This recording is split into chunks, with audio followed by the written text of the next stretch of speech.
Graça e paz, irmãos. Amém.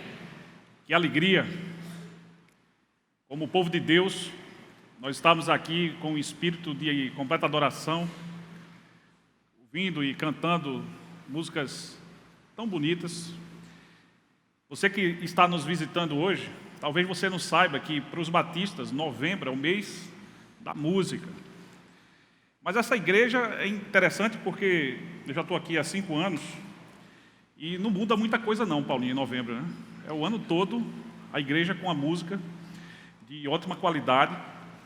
E você que já faz parte da igreja há muito tempo, participa dos ministérios da música e de outros ministérios, talvez já faça de uma forma com tanta intimidade, com tanta tranquilidade, que muitas vezes não se pergunte mais por que está fazendo aquilo que você faz. E é tão importante fazer. Tem gente que não está fazendo nada. Tem gente que pensa que ser chamado para ser cristão é ficar sentado, salvo e sossegado. Louvando, é o chamado crente 3S. Salvo, sentado e sossegado. Agradecendo a Deus, louvando, porque Deus é bom. Eu quero adorar e vem para a igreja e adora. Mas na vida, esquece que ser cristão tem também uma causa e uma finalidade. Nós estamos aqui porque nós fomos salvos, alcançados, porque essa alegria que invade o nosso ser, que cura feridas, que seca lágrimas, essa alegria já nos alcançou.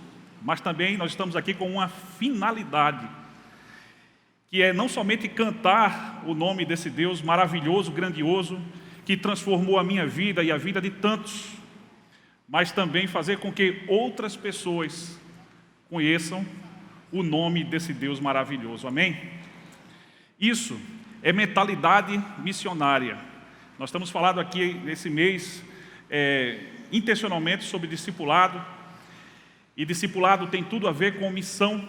Missão é a nossa, ao mesmo tempo, causa e finalidade, porque nós somos o povo de Deus, o povo escolhido de Deus, para que a salvação de Deus, assim como foi prometida a Abraão em Gênesis 12:3, ela chegue a todas as nações, começando do lugar onde nós estamos até os confins da terra.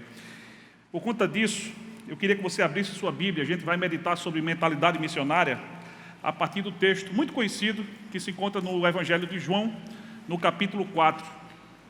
Nós vamos ler a partir do versículo 1 até o versículo 26.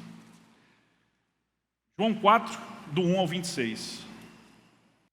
Começando pelo versículo 1, o texto nos diz: os fariseus ouviram dizer que Jesus estava ganhando mais discípulos e batizava mais pessoas do que João.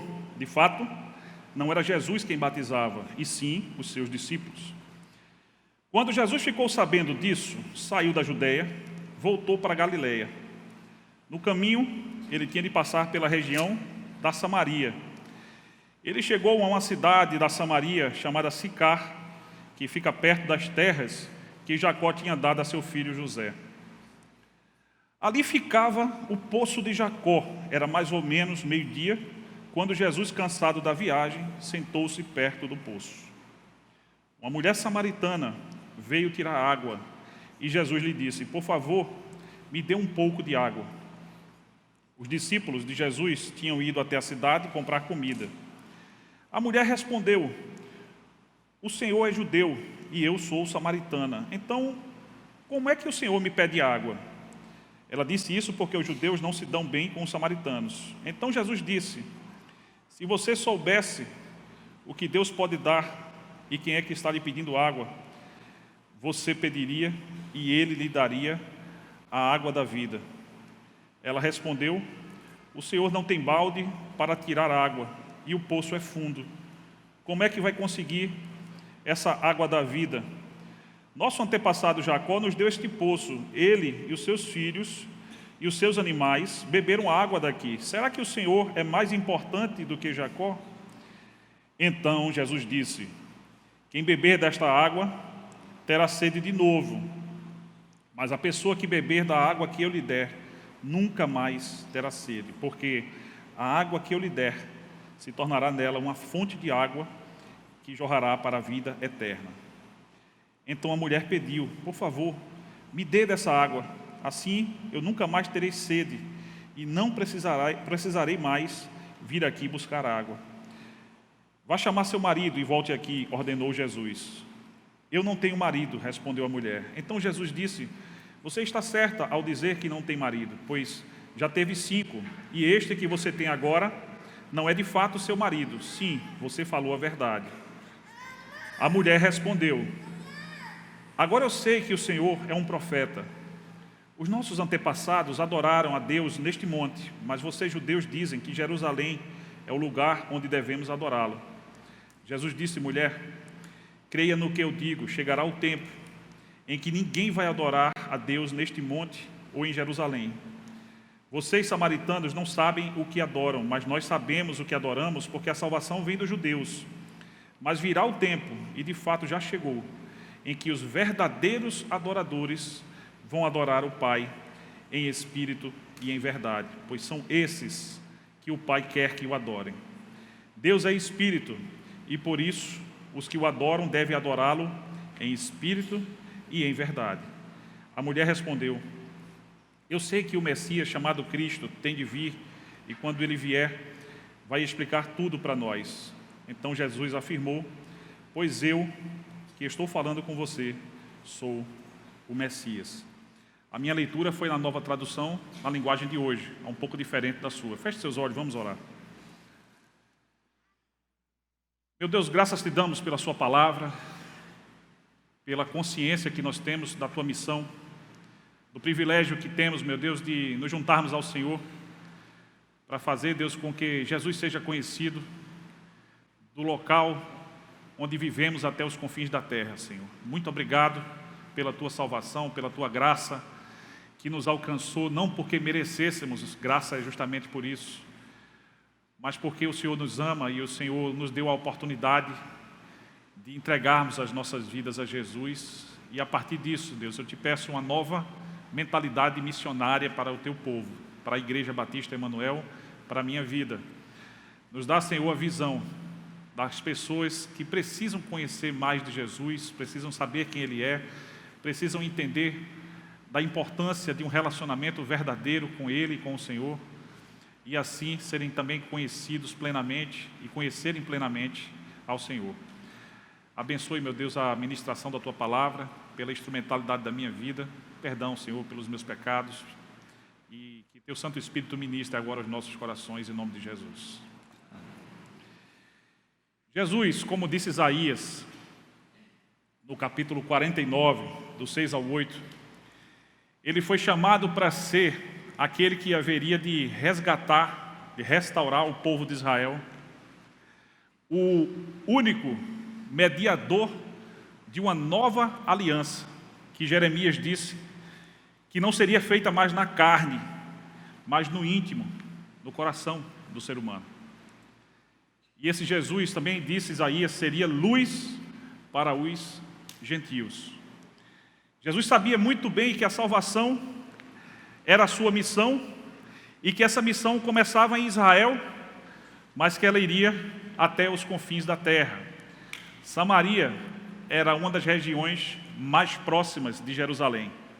Ao norte de Jerusalém, Samaria é onde antigamente havia ficado o Reino do Norte como sede, estabelecido depois da divisão do Reino de Israel em 2 partes.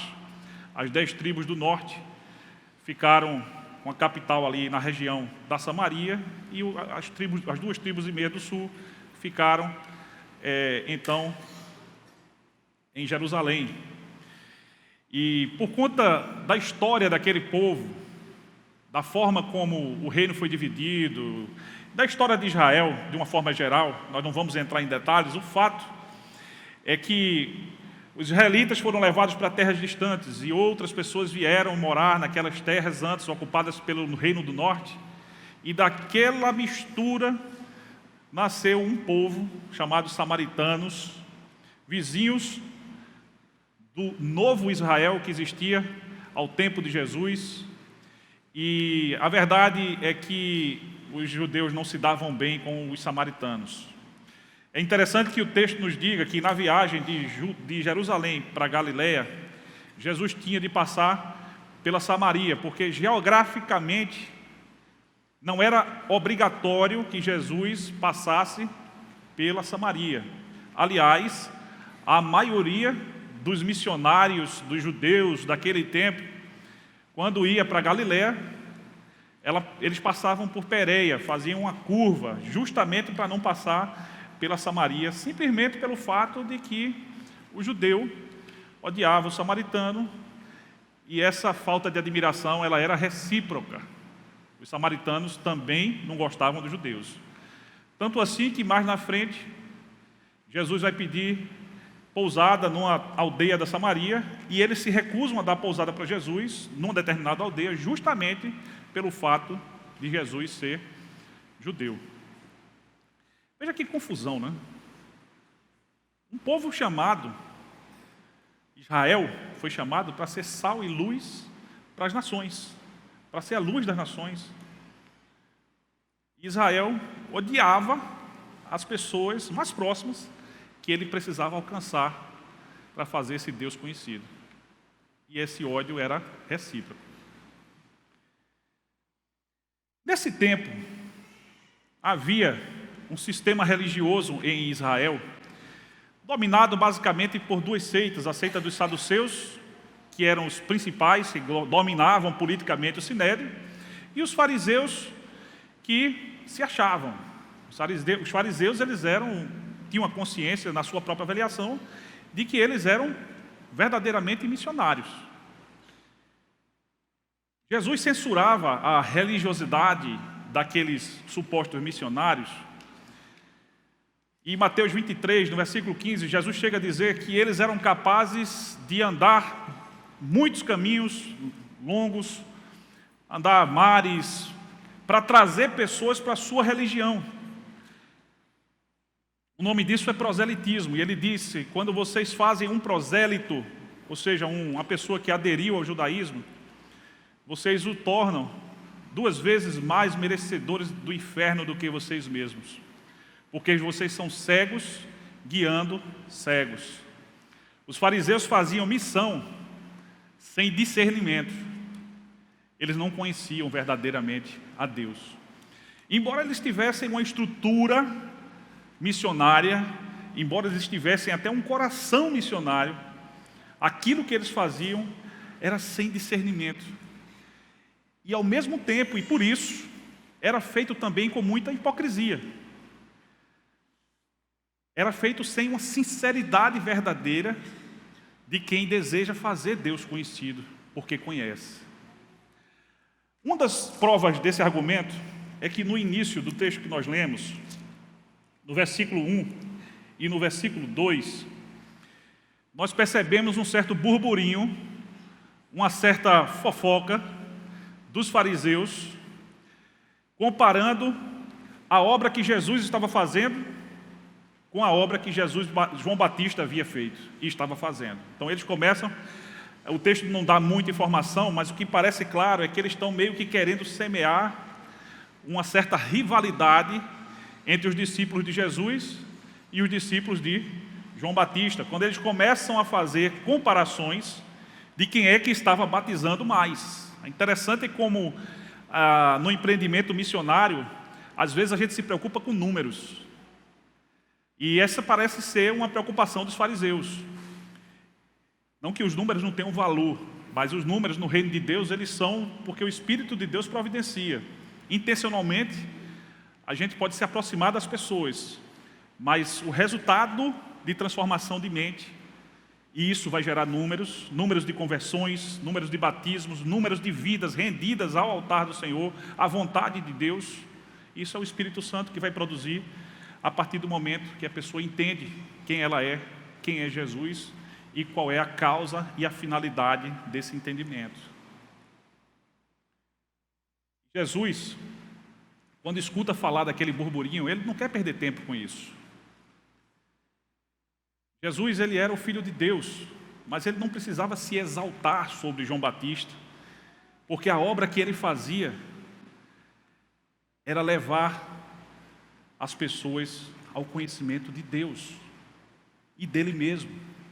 João Batista, por sua vez, ele entendia perfeitamente que não importava que Jesus estivesse, os seus discípulos estivessem batizando mais do que ele mesmo, porque ele sabia que ele vinha para anunciar o Messias, e Jesus era o Messias. E ele certa vez diz: importa que eu diminua e que ele cresça. Eu acho fantástico é que tanto João Batista quanto Jesus, no cumprimento da missão de Deus, eles não estão buscando os holofotes, ao contrário dos fariseus. Eles estão, cada um, na sua mentalidade, buscando fazer Deus conhecido com os recursos que foram colocados pelo Pai à sua disposição. Nós temos a música como um dos recursos que Deus colocou à nossa disposição, mas ela é uma ferramenta. E ela somente não resume o conceito de adoração. Aliás, adoração é um tema que vai permear a conversa que Jesus vai ter quando ele chega no seu campo missionário. Ele não precisava ir para Samaria. Ele podia ir por Pérea, como todos faziam. Mas ele vai justamente a Samaria. E ali chegando a Samaria, ele para ao meio-dia num poço. Eu imagino Jesus sentado, olhando a profundidade daquele poço. Aquele poço era muito profundo, muito antigo também.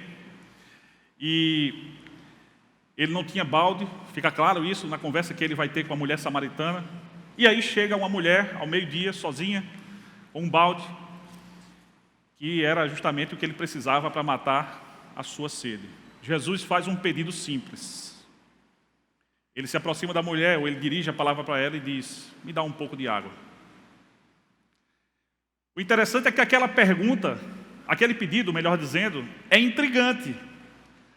A mulher reage de uma forma provavelmente diferente de qualquer um de nós hoje, que alguém chegasse e pedisse água. Certamente, eu aprendi na minha casa que água era uma das coisas que não se deve negar para ninguém.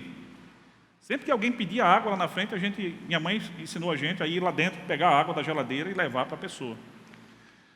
Não sei se tinha a ver com o conhecimento desse texto. Mas o fato é que Jesus faz um pedido tão simples e isso espanta a mulher. Ela diz: como é que o Senhor, sendo judeu, me pede água, sendo uma mulher samaritana? Por duas razões, aquela indignação. Em primeiro lugar, porque ela era uma samaritana. Afinal de contas, como eu falei no início, judeus e samaritanos se odiavam e eles evitavam conversar um com o outro, muito menos chegar e fazer um pedido, um favor.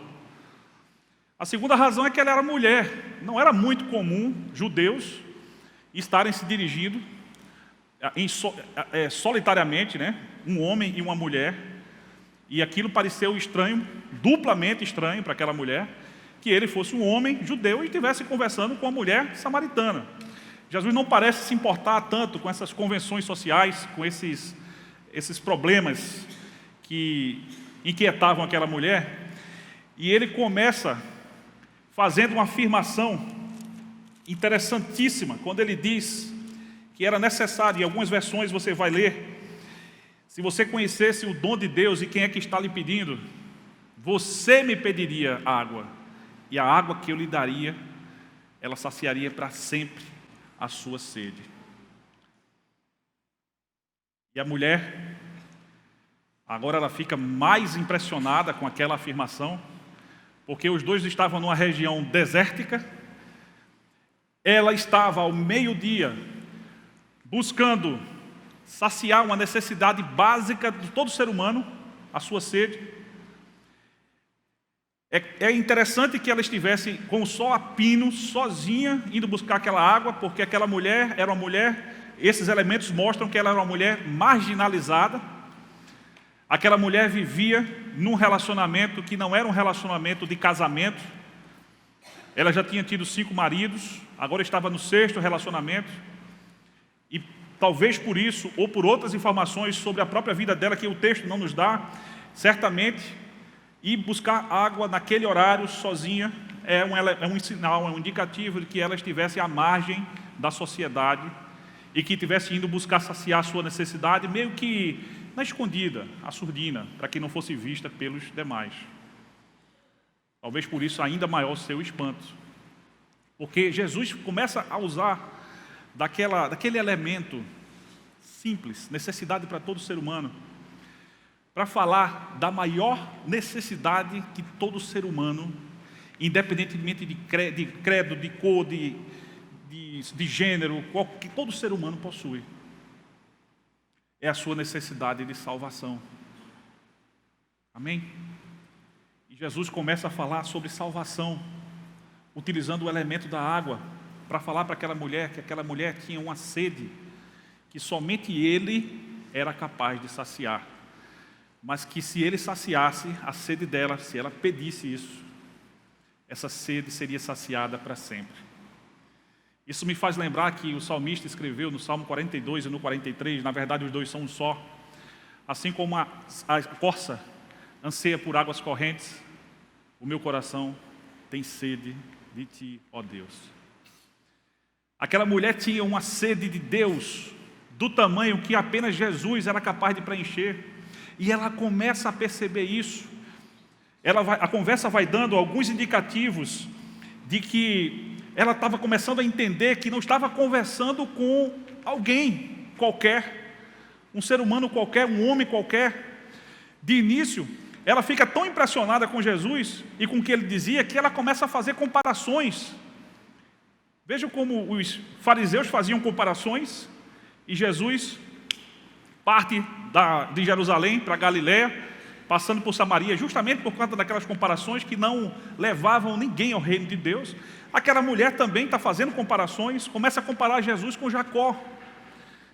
Quando Jesus fala de uma água viva, que naquele momento ela não entende, ela começa a questionar. Historicamente, esse poço foi construído pelo nosso pai Jacó. Os samaritanos, eles se julgavam filhos de Jacó, descendentes de Jacó, e eles queriam verdadeiramente adorar a Deus, mas não sabiam como, não sabiam onde. Ela tinha muitas dúvidas, mas uma das dúvidas que ela tem é: por acaso o Senhor é maior do que nosso pai Jacó, que construiu esse poço?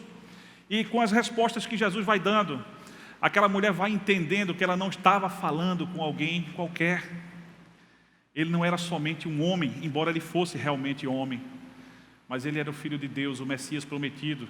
E ela começa a perceber isso.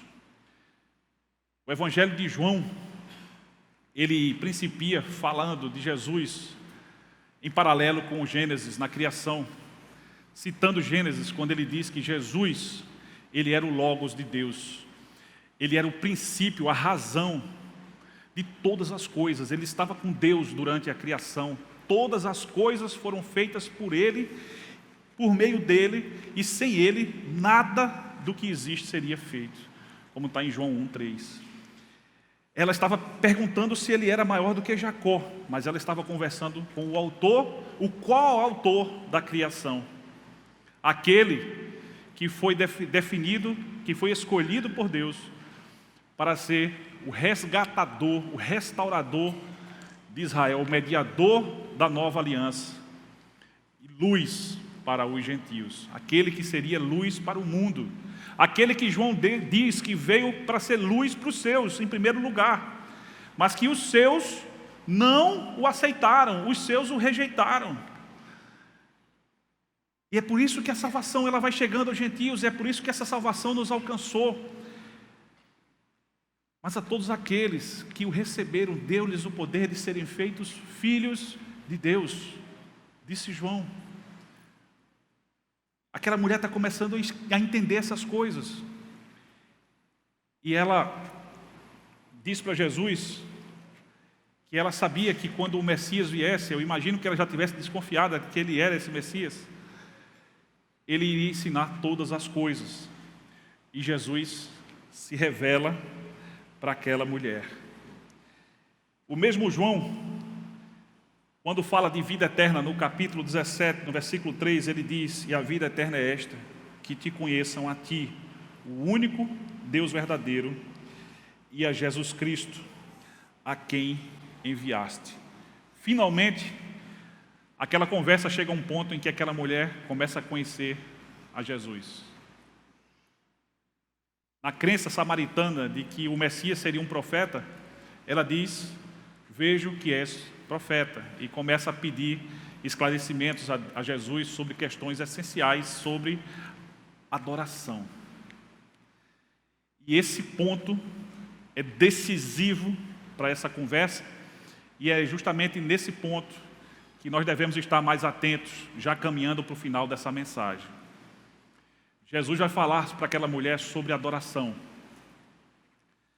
mas não simplesmente por adoração, como expressão de alguma coisa, de alguma forma, de algum serviço.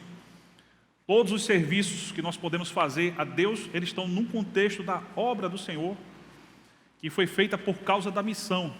A missão não foi criada para a igreja. A igreja foi criada para a missão, porque Israel falhou na sua missão, de ser sal, de ser luz, de ser bênção para as nações. A igreja veio por conta da falha de Israel, e a igreja deve ter, por conta disso, uma nova mentalidade. Uma mentalidade diferente da mentalidade dos fariseus, da mentalidade dos saduceus, dos essênios, dos zelotes e tantos outros grupos religiosos e políticos, que no seu modo de ver, uns faziam missão, outros se isolavam, estavam todos ali querendo conhecer a Deus, mas no final das contas, ninguém conhecia. Deus de verdade, ele era ignorado tanto pelos judeus quanto pelos samaritanos. E Jesus, num lugar e no outro, ele estava fazendo Deus conhecido. E é por isso que ele diz para aquela mulher que chegaria o dia em que as pessoas não adorariam mais nem em Jerusalém, nem em Gerizim, na Samaria, mas que os verdadeiros adoradores adorariam a Deus em espírito e em verdade. Meus irmãos, eu vejo Jesus vivenciando esse ensinamento quando ele, ao invés de ficar discutindo coisas menores que poderiam dividir os seus discípulos ali em Jerusalém, ele se afasta no momento certo, quando começa aquele burburinho, Jesus é maior do que João, João é menor do que Jesus, ele se afasta daquilo ali, porque ele estava focado na missão, ele sabia que ele não podia perder tempo com aquilo. Eu vejo Jesus adorando a Deus, quando apesar das condições de temperatura daquela terra, ele vai caminhando justamente por um caminho em que as pessoas não queriam ir. E ele disse certa vez: quem quiser ser meu discípulo, negue-se a si mesmo, tome a sua cruz e siga-me, ande nos mesmos passos que eu andei. Às vezes a gente está querendo traçar uma rota sem perguntar para Deus o que é que Ele quer que nós façamos. Os fariseus faziam muito isso. Mas o resultado do empreendimento missionário dos fariseus, Jesus chamou de proselitismo. Ele não trazia o conhecimento verdadeiro sobre quem é Deus e o que isso significa para nossas vidas a partir daí. A partir do momento que cai a ficha, a partir do momento que a gente entende que Jesus é maior do que Jacó, não há nenhum homem, nenhuma mulher que já tenha vivido ou que viverá na face da terra que possa se comparar a Jesus Cristo, o Filho de Deus, o único sem pecado, o Santo de Deus, aquele que foi escolhido para restaurar, para resgatar todas as coisas, todas as pessoas, levando todos ao conhecimento de Deus, a partir de coisas e verdades muito simples. Você me pedir a água que eu tenho para lhe oferecer, eu vou lhe dar essa água e ela vai saciar sua sede para sempre. Aquela mulher entende, com a sede que ela estava sentindo, que Jesus estava falando de uma coisa muito mais profunda do que o que ela pensava antes. E ela deseja isso. Ao nosso redor, existem pessoas que têm sede. Existem pessoas que têm fome. Tanto a fome e sede físicas, e a gente deve estender a mão para essas pessoas, porque as pessoas não vão ver a Deus. Como disse o Grupo Prisma, numa das suas canções, as pessoas verão você e eu, e as pessoas verão a Deus. Quando nós estendermos as mãos, as pessoas vão ver as mãos de Deus estendidas. Quando nós falarmos, as pessoas vão ouvir a voz de Deus. Quando nós caminharmos, as pessoas vão perceber a presença física de Deus. Quando elas olharem para nós e elas verem Deus nas nossas atitudes, e elas reconhecerem esse amor, esse cuidado, que fez com que Jesus fosse até aquela mulher. Certamente ele sabia que teria aquele encontro. Intencionalmente, ele fizesse Deus conhecido. Aquilo mudou não somente a vida dela, porque se você continuar a leitura do texto, ela vai procurar os líderes da sua religião e vai falar que havia encontrado com Jesus e vai fazer uma pergunta que na verdade é uma afirmação quando ela diz: por acaso não seria ele o Messias? Ela não tinha dúvida disso, mas ela estava falando para eles que havia encontrado o Messias. E ao saberem disso, os samaritanos, eles vão buscar também conhecer a esse Messias. Jesus passa 2 dias com eles. E ao final daquela estadia, eles já conheciam Jesus, não apenas porque aquela mulher que teve um encontro pessoal com Jesus falou a respeito dele, mas porque eles também tinham tido um encontro pessoal com o Senhor Jesus. E isso muda a mente. Nós fomos por ele transformados, porque o Espírito Santo, no momento em que nós aceitamos a Jesus, quando nós recebemos Jesus como Senhor das nossas vidas, o Espírito Santo passa a habitar em nós, e se nós permitirmos, ele está totalmente interessado em guiar os nossos passos, guiar as nossas mentes, para que os nossos pensamentos, a nossa mente esteja alinhada com a mente de Deus, para que nós venhamos a ter a mente de Cristo, e não mais sermos governados por um coração que naturalmente é enganoso mais do que todas as coisas e desesperadamente corrupto, mas que nós possamos dizer, não com o orgulho dos fariseus, mas por termos intimidade com Deus e por sabermos da responsabilidade que temos como povo missional de Deus, de fazer com que esse Deus seja conhecido de outros samaritanos que vivem hoje em Umpina, em Boa Viagem, no condomínio, no trabalho, onde nós estejamos, na nossa família,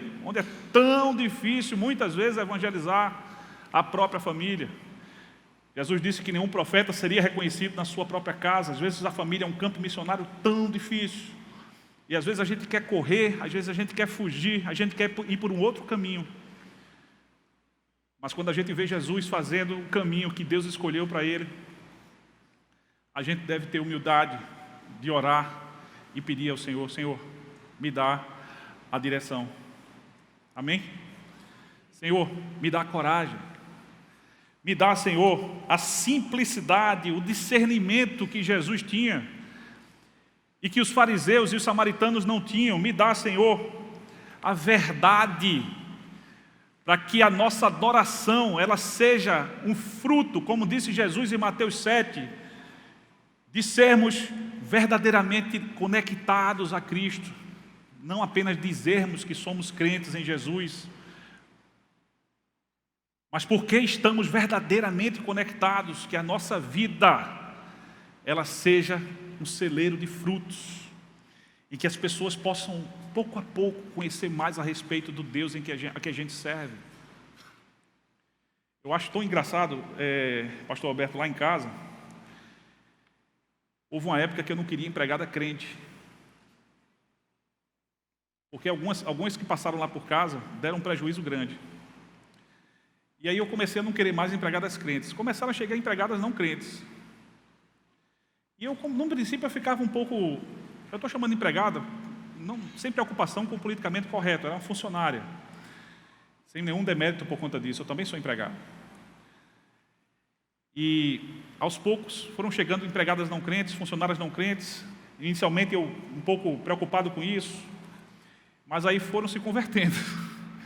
Eu não entendo muito bem como, porque eu nunca pregava para elas intencionalmente, mas elas foram se convertendo. E aí a gente mudava de cidade, mudava de empregada, chegavam empregadas não crentes, e elas iam se convertendo. Recentemente, a gente chegou em Recife há uns 5 anos, de volta, né, depois de passar algum tempo fora, e a gente conseguiu, depois de sofrer muito, porque é muito difícil você encontrar uma pessoa de confiança, né, para cuidar da sua casa, a gente encontrou 2 pessoas singulares, maravilhosas, mas singulares. E uma delas, essa semana, estava comprando uma saia longa, porque começou a ir para a Assembleia de Deus. E eu dei graças a Deus por isso, não pela saia dela, porque eu não acredito, com todo respeito, que isso vai fazer a diferença, mas pela disposição que ela está tendo de buscar o Senhor. O que é que eu posso me lembrar sobre isso? Eu posso me lembrar do testemunho que todas as vezes a gente, na hora de comer, agradecendo a Deus, muitas vezes orando pela vida dela. Eu posso lembrar do dia que faleceu a mãe dela. Foi a mãe, não foi, amor? E ela ligou para mim desesperada. E eu perguntei o que é que ela estava precisando. E quando eu tive com ela, dei um abraço nela. Eu acho que ela ficou assim, como quem diz, né? Como é que o Senhor, sendo judeu, né, abraça uma samaritana, né? Eu achei que ela ficou desconfortável com aquele abraço. Mas eu abracei com amor, com empatia. E é isso que eu quero que Deus me dê, e dê para vocês, verdade, na intenção de fazer esse Deus conhecido. Compaixão. Jesus se compadeceu daquela mulher, do mesmo jeito que Ele se compadeceu de Jerusalém, quando Ele, próximo de ser morto na cruz, quando Ele vai entrando em Jerusalém, sendo aclamado, é bom levantar as mãos e dizer hosanas ao Rei. As pessoas estavam dizendo hosana, bem-vindo aquele que vem em nome de Deus. Eram as mesmas pessoas que alguns dias depois iam dizer: crucifica-o, liberta Barrabás. E Jesus olha para aquela cidade e, ao invés de dizer eu sou o cara, Ele chora, Ele tem compaixão. Ele diz: Jerusalém, Jerusalém, ai de ti, cidade que tens matado todos os profetas. Estava implícito na fala de Jesus que vai me matar também, porque não quis me conhecer. Jesus tem compaixão. Ele tem compaixão de Samaria, Ele tem compaixão de Jerusalém. Ele tem empatia. Jesus se identifica com o ser humano a partir do momento em que Ele se fez carne, mesmo sendo Deus, mesmo compartilhando da divindade do Pai. Ele se fez um de nós por um simples motivo, para nos mostrar que é possível obedecer a Deus, que é possível fazer as melhores escolhas sendo guiados por Deus. Eu vejo Jesus em comparação com Adão. Paulo também vê isso quando ele fala em Romanos. Eu vejo Jesus em condições totalmente adversas, vivendo no deserto, sedento e com fome, sendo tentado por Satanás e repreendendo Satanás, porque tinha conhecimento da palavra, ele era a encarnação da palavra e tinha intimidade com o Pai. E eu vejo Adão, vejo Eva, no Éden, jardim de delícias, com todas as condições para obedecer a Deus, fazendo as piores escolhas, sendo tentado nas mesmas condições. Nós somos cristãos porque nós nos identificamos com Ele, mas Ele primeiro se identificou conosco.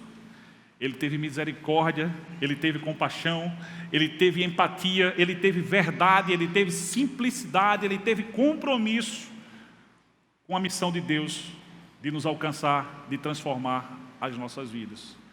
Que nós possamos nos identificar com Ele, tendo essas mesmas coisas para os samaritanos e samaritanas que nós podemos alcançar. Amém? Que Deus nos abençoe e que hoje nós possamos meditar sobre uma nova mentalidade missionária. Feche seus olhos, vamos orar. Senhor, eu quero te dar graças, meu Deus. Eu quero te dar graças pela tua palavra. A tua palavra, meu Deus, ela nos revela, Senhor, maravilhas que nós não seríamos capazes de discernir por nós mesmos. A tua palavra nos fala de uma salvação, Senhor, que está ao alcance de todos, mas que infelizmente nem todos vão querer. A tua palavra nos fala, Senhor, de como a religiosidade, como acontecia com os fariseus, pode afastar as pessoas do teu conhecimento verdadeiro,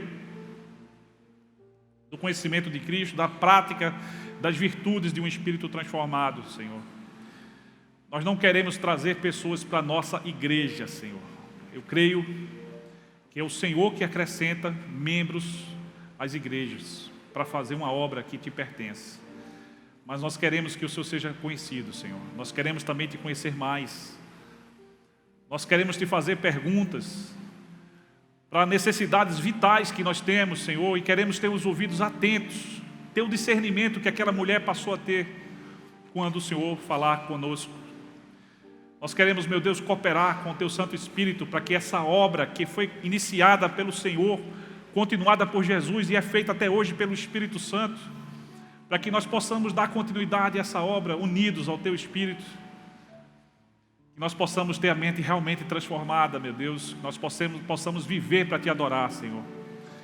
Não somente Te adorar com o louvor que sai dos nossos lábios, os acordes que saem dos instrumentos, as notas que saem dos instrumentos que nós tocamos, mas com atitudes que sejam dignas de corações arrependidos, de corações agradecidos, de corações comprometidos em continuar a grande obra que o Senhor Jesus já fez. Abençoa a Igreja Batista Emanuel em Boa Viagem, a Tua igreja, Pai, espalhada na face da terra, e nos dá uma nova mentalidade missionária, Senhor. E que se alguém chegou aqui hoje, como aquela samaritana veio buscar água no poço, que nesse momento possa pedir: Jesus, dá-me dessa água, para que não tenha mais sede. Que possa desejar e aceitar o convite para um relacionamento verdadeiro com Deus, por meio do único mediador entre o Senhor e os homens, nosso Senhor Jesus.